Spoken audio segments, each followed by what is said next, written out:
नमस्कार बंधुरा happy with Gopa kitchen कुकिंगे तोमादेर सकलके जानाई स्वागतम। आज के आमी तोमादेर साथे शेयर करब ग्राम बांगलार अत्यंत परिचित एकटी शाक गिमे शाक। एई गिमे शाकेर नतून एकटा रेसिपि तोमादेर आजके देखाबो। रेसिपिटा प्रथम थेके शेष पर्यन्त देखार अनुरोध रइलो। एबारे এই গিমে শাকগুলো আমি একটু বেছে নেব। তার জন্য করতে হবে গিমে শাকের যে এই পাতাগুলো আছে সেই পাতাগুলোই আমি বেছে নিচ্ছি। গিমে শাকের ডালে যে এরকম ছোট ছোট দেখতে পাচ্ছ, ছোট ছোট এরকম ফুলের কড়ি থাকে, সেই কড়ি বা এই ডাঁটিটা আমি নিচ্ছি না, শুধু পাতাই নেব। সবকটা শাক আমি বেছে ধুয়ে নেব। প্রতিটা শাকের ডাঁটি থেকে একটা একটা করে শাক বেছে ধুয়ে পরিষ্কার করে নিয়েছি। এবারে এটাকে একটু সরিয়ে দিচ্ছি। এবারে একটা মিক্সার গ্রাইন্ডার নিয়েছি। এই মিক্সার জারের মধ্যে দিয়ে দেব, এখানে নিয়েছি চা চামচের 1 চামচ পোস্ত আর নিয়েছি 1 চামচ কালো সর্ষে। তোমরা কালো সর্ষের পরিবর্তে সাদা সর্ষেরও ব্যবহার করতে পারো। আর নিয়েছি 1 চামচ নারকেলের গুঁড়ো। তোমাদের কাছে নারকেল থাকলে নারকেল কোড়ার ব্যবহার করতে পারো, আমি নিয়েছি নারকেলের গুঁড়ো। আর দিয়ে দেব 2টো কাঁচা লঙ্কা, ঝালটা নিজেদের পরিমাণ বুঝে দেবে। এবারে প্রতিটা মশলা মিক্সারে দিয়ে জল দিয়ে একটা পেস্ট বানিয়ে নেব। এর মধ্যে দিয়েছি সর্ষে, যেহেতু সর্ষে দিয়েছি সর্ষেটা পেস্ট করার সময় যাতে তেতো না হয় সেই জন্য দিয়ে দিচ্ছি 1/2 চামচ লবণ আর জল দিয়ে দিলাম।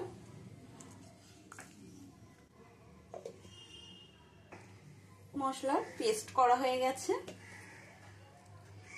এখন নিয়ে নিচ্ছি এই ধুয়ে রাখা গিমে শাকটা। এই গিমে শাকের মধ্যে পেস্ট, পুরো মশলার পেস্টটা দিয়ে দিচ্ছি। দিয়ে দেব 1/2 চামচ মতো হলুদের গুঁড়ো,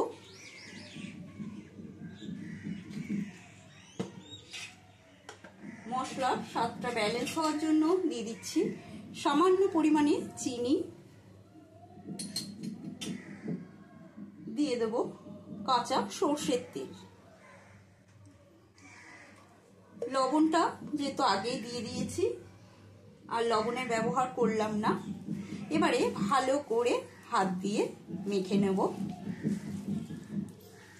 এটা রান্না করছি আমি গিমে শাকের পাতুরি, সেই জন্য পুরো মশলা দিয়ে এটা আমি হাতেই মেখে নেব।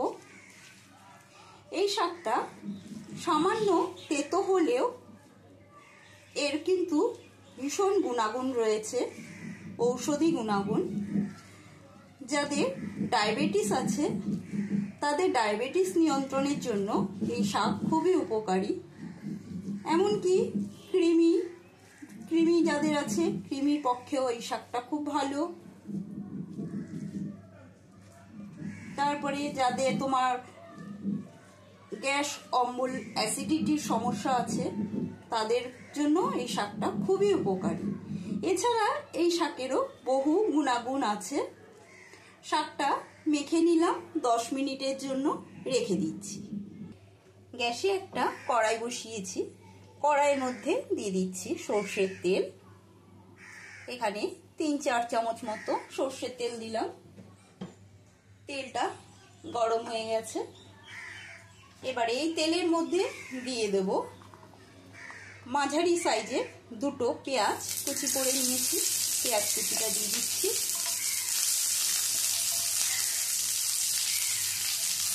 পেঁয়াজ কুচিটা দিয়ে পেঁয়াজটা একটু ভেজে নেব।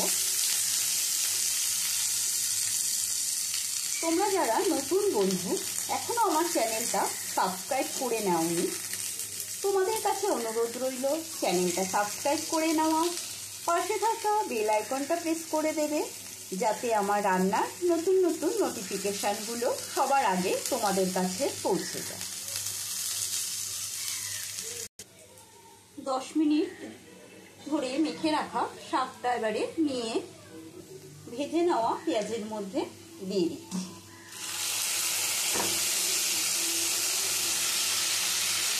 পেঁয়াজটা একটু লাল করে ভেজে নিতে হবে। ভালো করে মিশিয়ে নেব। আমি যেরকমভাবে এই ডিমা শাকের পাতুরি তোমাদের রান্না করে দেখাচ্ছি, ঠিক এরকম পদ্ধতিতে যদি বাড়িতে বানিয়ে গরম ভাতের সাথে খেয়ে দেখবে, তেতোটা একটু কমই লাগবে, অনেকটাই কম লাগে এরকমভাবে শাকটা রান্না করলে।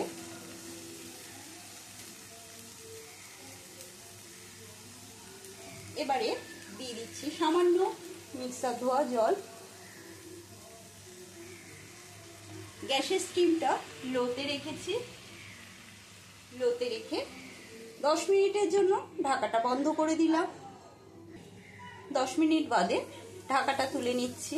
ওয়াও, খুব সুন্দর গন্ধ বেরিয়েছে।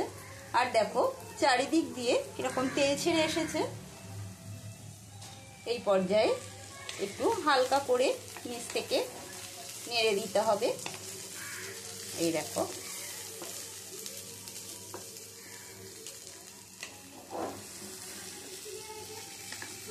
এক পিঠ উল্টে এরকম উল্টে দিচ্ছি। উল্টে দিয়ে আবারও কিছুক্ষণের জন্য ঢাকাটা বন্ধ করে দেব। গ্যাসের স্টিমটা লোতে রেখেই রান্নাটা করতে হবে। আবারও ঢাকাটা তুলে নিচ্ছি। 2 পিঠই হয়ে গেছে। এবারে এর ওপর দিয়ে দেবো আবারও কিছুটা কাঁচা সর্ষের তেল। কাঁচা সর্ষের তেল দিয়ে মিনিট 2-1 জন্য ঢাকা বন্ধ করে গ্যাসটা বন্ধ করে দিলাম। এবার স্ট্যান্ডিং টাইমে রেখে দিতে হবে 10 মিনিট। আজকের মতো ডিমা শাকের পাতুরি রেসিপিটা কমপ্লিট। রেসিপিটা ভালো লাগলে কমেন্ট করে অতি অবশ্যই জানাবে, লাইক দেবে। আর তোমরা তোমাদের পছন্দ মতো রান্নার রিকোয়েস্ট আমাকে করতে পারো। আমি সেই সব রান্না তোমাদের করে দেখাবো। আজকের মতন এইটুকু। আবারও অন্য কোনো রেসিপি নিয়ে হাজির হব। সুস্থ থাকবে, ভালো থাকবে। ধন্যবাদ।